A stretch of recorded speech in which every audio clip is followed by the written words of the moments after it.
สือบ่ว่าความสุขความอบอุ่นเฮาบ่จำเป็นจะต้องไปปรุงแต่งด้วยสิ่งของอันหรูหรามีราคาหรือเฮ็ดตัวเองให้ดูดีให้เลิศให้เพอร์เฟกต์แต่มันจะปรุงแต่งด้วยความเฮาใส่ใจความเฮามักความเฮาภูมิใจความที่เป็นตัวของตัวเองความที่เฮาเฮ็ดออกไปแล้วให้คนที่เฮารักให้คนที่เฮาอยู่ด้วยกันเขามีความสุขมีความอบอุ่นนั่นแหละคือสิ่งที่มีความสุขความอบอุ่นแท้ๆที่เกิดออกมาจากก้นบึ้งของหัวใจได้สุเจ้ามื้อนี้ก็มาเฮ็ดอาหารให้เด็กๆกินเมนูก็ง่ายๆง่ายๆสไตล์แบบซิลแบบกินง่ายอยู่ง่ายหั่นนะสุเจ้าขั่วไข่ใส่น้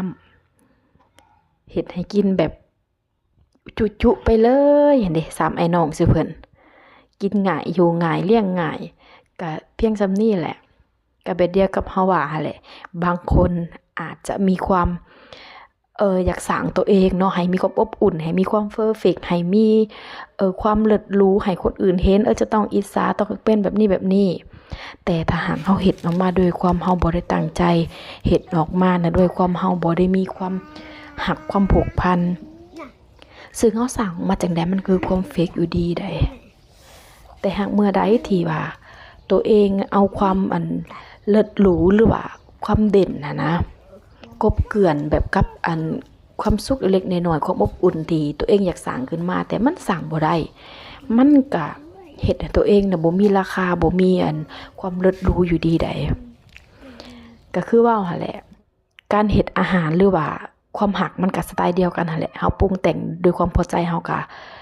เฮ็ดออกมาแล้วมันก็แซ่บความรักคือกันบ่จำเป็นต้องเอาอิหยังหรูหราให้คนที่เฮารักกินแต่เฮาเฮ็ดด้วยความเฮาตั้งใจความเฮาแบบใส่ใจเล็กน้อยกับเขาหั่นนะตอนนี้มันก็แซ่บแหละหน้าที่เวียกงานของคนมันก็บ่คือกันอันใดที่เฮาเฮ็ดออกไปแบบแบบว่าสิว่าจังใดดีเนาะคือแต่ละหน้าที่เวียกงานคนเฮาบ่คือกันเด้เนาะบางคนก็ตื่นมาเช้าๆก็มีหน้าที่ไปเฮ็ดค้าเฮ็ดขายหาเงินเลี้ยงครอบครัวไปแบบบ่วนเวียกเงินเวียกซ่านก็ว่ากันไปบางคนก็เป็นข้าราชการก็ต้องตื่นมาเตรียมตัวคือลุยไปเฮ็ดหน้าที่ข้าราชการให้รัฐให้หลวงไปที่ว่ารับผิดชอบทุกอย่างบ่ว่าจะเป็นเวียกเรือนการดูแลลูกเต้าการดูแลคนที่เฮารักการใส่ใจเล็กๆน้อยๆการเฮ็ดเวียกทั่วๆไปในเรือนในศาลแต่ว่าเฮาบ่จำเป็นจะต้องปรุงแต่งตัวเองโดยความแบบ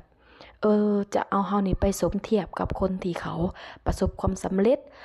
เอาเฮาไปสมเทียบกับคนที่เขามีเพียบพร้อมคนที่เขาเลิศหรูถ้าเฮาไปสมเทียบกับคนเหล่านั้นมันก็จะเป็นเพียงแต่เปลือกภายนอก